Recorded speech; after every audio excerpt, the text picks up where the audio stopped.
What are the hidden features in Minecraft 1.14 that nobody's told you about?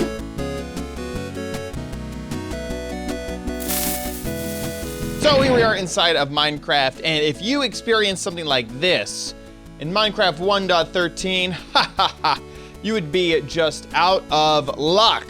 If you tried to crouch to get underneath it, well, that was just a visual crouch, not actually a crouch that would get your player any smaller, but not correct in 1.14. Now you can actually crouch and your player is small enough to fit through this half block gap here. So the ceiling has been lowered by half a block. This is only 1.5 blocks tall, and the player can fit through it as long as you're playing in 1.14. And you can actually see this visually if you hit F3 and B on a PC Java edition. And all that does is show the hitboxes of creatures. So you can see out here in the ocean, there's a whole bunch of hitboxes. You can see around my player, there is a hitbox. And if I shift, that hitbox gets smaller. So if I stand really close, you can see that the hitbox itself shrinks so that a player can fit underneath a 1.5 block gap. You may have known this if you've played for a little bit, but it hasn't really been talked about a ton, that your hitbox actually shrinks. Another pro tip is that if you're in a PvP situation where you are, or really PvE, or really any situation where you're fighting something, you can shift to make your hitbox smaller. That is what actually is, if an arrow hits the hitbox, that's when you get hit. If a player hits the hitbox, that's when you get hit. So if you shift, if it's possible that you can shift, you can actually reduce the size of your hitbox by half block, which is a lot. That's 25%. That is a 25% smaller area to hit whenever you are crouching. Next this is number 2, the Jigsaw Block. Now, a lot of videos covered the Jigsaw Block when it first came out, and I'll be honest, this block still confuses me to this day. This is a technical block. It's similar to the other technical blocks in that you can only get it from using commands. So just like the command block or the barrier block, you have to use the commands in order to get this yourself. This block is used in creating the structure files that we've seen for the villages, for the pillager outpost. So those structure files, which you use the structure block in order to create, you can use these jigsaws to link those together. So if we click into one of these, you can see the target pool, the attachment type, and then what it turns into after the jigsaw has been called and has been attached. So if you wanted to create some type of build, or maybe a sprawling build that uses lots of jigsaw types, then you could fill these in with what it could possibly be. Maybe it could be a building, maybe it could be a farm type or whatever. And then it'll grab another jigsaw from that pool and attach it onto here. This is just the attachment type, and then what it would turn into. So let's say this was sitting in some farmland, then it could turn into some farmland, or like here on this beach, if I had placed it inside of a block like this, it could turn into sand and look like it disappeared after it was called. Like I said before, these are a little bit more technical than I've worked with previously. And so I'm still not 100% positive how this would practically be used if you were trying to make some type of structure block creation. Also, it should be noted that you can see the arrows and the jigsaw piece. That is where all of these connect. So if you were trying to make it so that they went together, you would, oh my gosh, I can't build. Oh, who's a Minecrafter that can't even build? There we go. So these two would connect. So this would be in one structure file down here. So like everything down here would be in one structure file. And then everything over here would be in another. You can kind of see the sand versus the diorite as two different areas. And then they would connect together and live like little puzzle pieces that meant to match up. And that's how you would use them. So jigsaw blocks, that's another sort of hidden thing in Minecraft 1.14. Next, I could try to find a mushroom biome, mycelium islands. It's not gonna happen. We're just gonna cheat. We're just gonna cheat this one in. What we need is the mushroom here, and these obviously naturally spawn on mushroom islands, like I am talking about. And the hidden part of these is if these guys get hit with lightning bolt, they turn brown. Now, I've covered this in a few different videos. I think this is one of the really fun hidden features of the snapshot, that your red mushrooms can turn into brown mushrooms, and if they get hit again, they turn back. There's this really cool sound animation and whatnot. Very, very neat that they built in such a fun little Easter egg. They don't have to get hit directly, by the way, as you can see, you know, I'm kind of off to the side, and they still transfer.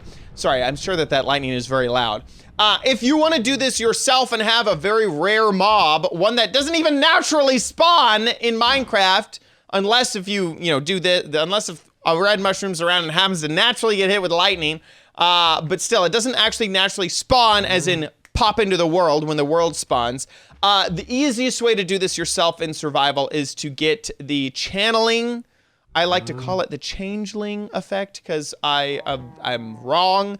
But you can get that channeling effect on a trident, and anytime that it is raining, then if you hit something with that effect with the trident, it will call down some lightning and you know, cause, you know, anything that you could supercharge creepers. You can change red mushrooms into brown mushrooms. It's some really, really cool stuff, and that is the easiest way to get lightning to strike twice in the same spot that you want. Number 4 happens to do with these lovely little guys, pandas.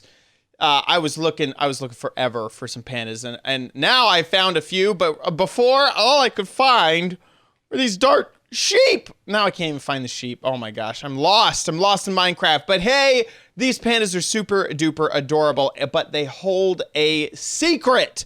Just like with sheep that sometimes spawn in different colors, these guys will spawn in different variants, like playful and happy and sad and angry and whatnot. But there's one that is super duper rare and hidden. It's not actually hidden because it just naturally spawns all over the type place. But that is the brown panda. Turn on. There we go. Okay, so my gosh, it's a panda fountain. But there you go. You can see him before he dies. Oh my gosh, he's died. Okay, we happen to have another. Save the panda. Save the panda. Okay, I'm giving you more space, Mr. Panda. Don't die. But here you go. This is a brown panda.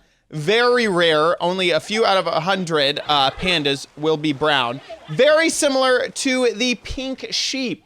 Because the pink sheep is also another very, very rare mob. But that one came out forever ago. This one is in 1.14. Hooray! Brown panda. Number 5 also happens to do with pandas. So we're just going to keep this group of pandas around. And there you saw it. That's what just happened. You got a little sickly baby panda, and they sneeze every once in a while, and it causes all the pandas around that sneezing panda to jump. It's like adorable little sneeze particle that causes the pandas to jump up in the air. Number 6, this happens to do with our favorite internal wiring mechanic in Minecraft. That is redstone, and the fact that redstone can now be placed onto glass, which is actually really, really cool. It used to be that glass and ice. I still think that ice cannot be placed on top of ice. Redstone and water just does not get along. So I doubt that this is still possible. Let me just make sure. Oh my God, I can! Oh, my Lanta! Oh gosh, oh, that's so cool. Okay, so now redstone can be placed onto non-transparent blocks. So now redstone can be placed on glass, which is pretty darn cool.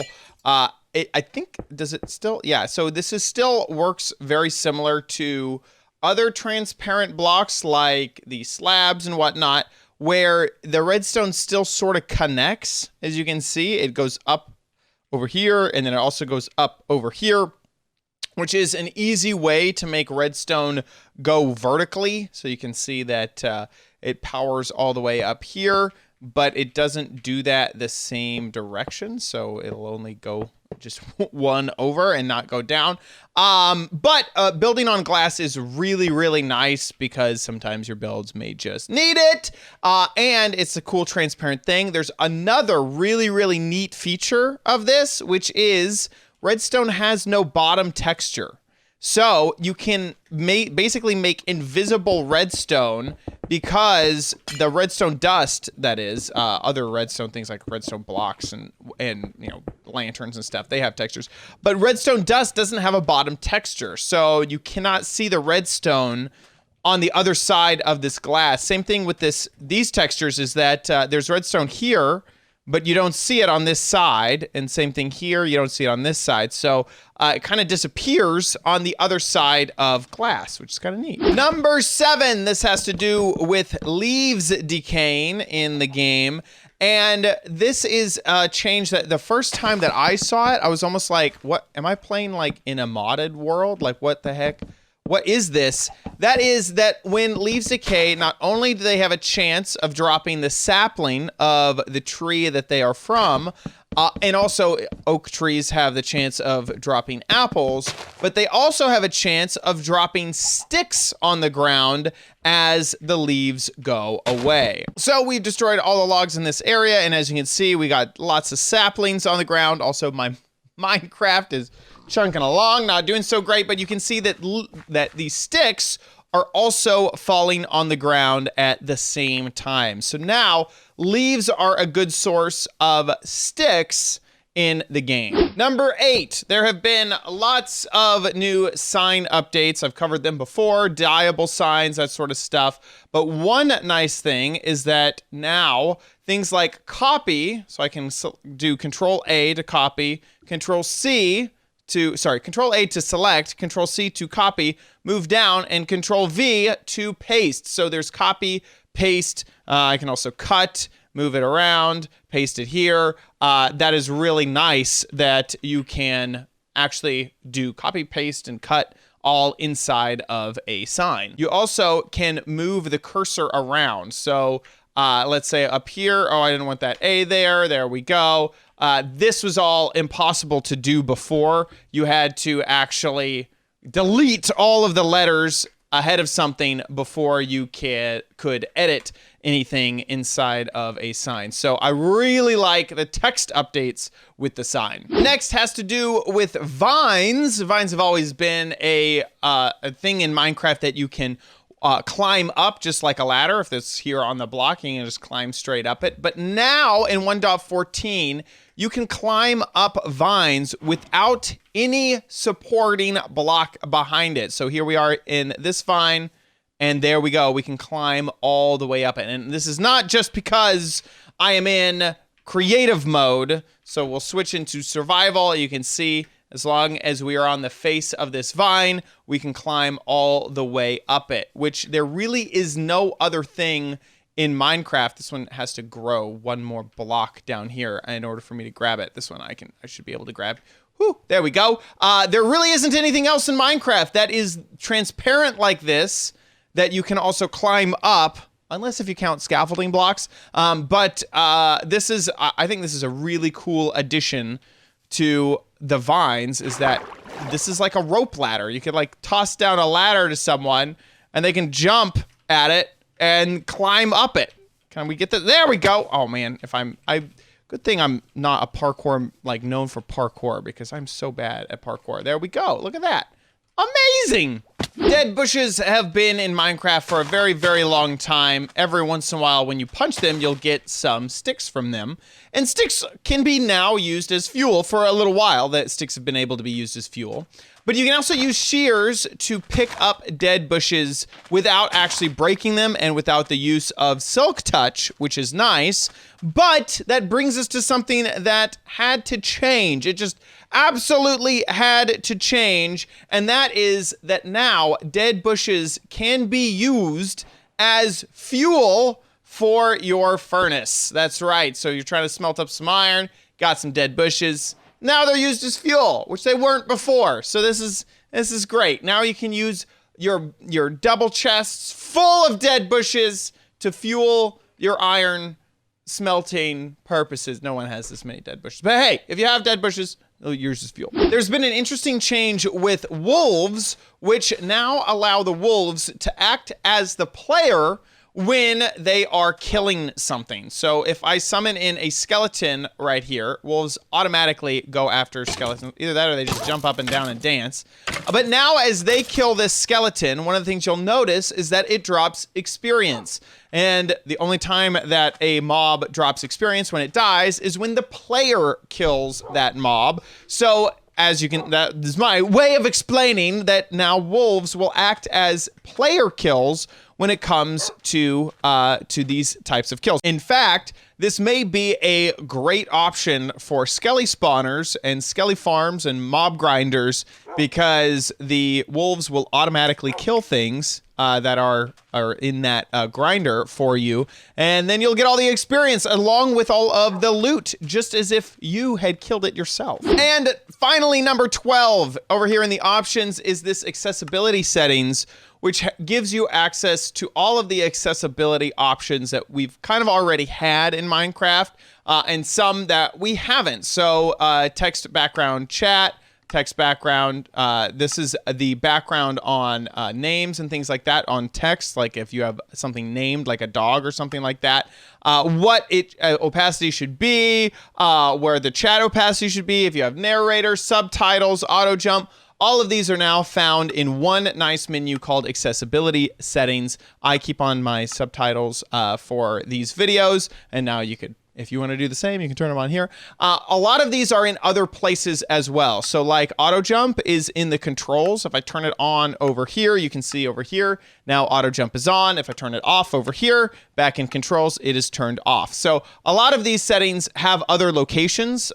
Same thing with chat settings. You kind of have like your chat background and whatnot. Now that is all collated in one little area so that you can easily find it. And there you have it, all of the hidden / unknown / little known / maybe you already knew them features in Minecraft 1.14. If there's something that I forgot, please let me know in the comments down below. That way everybody will know about it. If you enjoyed this video, please give it a big old thumbs up. If you didn't, give it a thumbs down. And also make sure that you subscribe for future videos, tips, tricks, tutorials, and spotlights here on OMG Craft. I'll see you next time. Bye.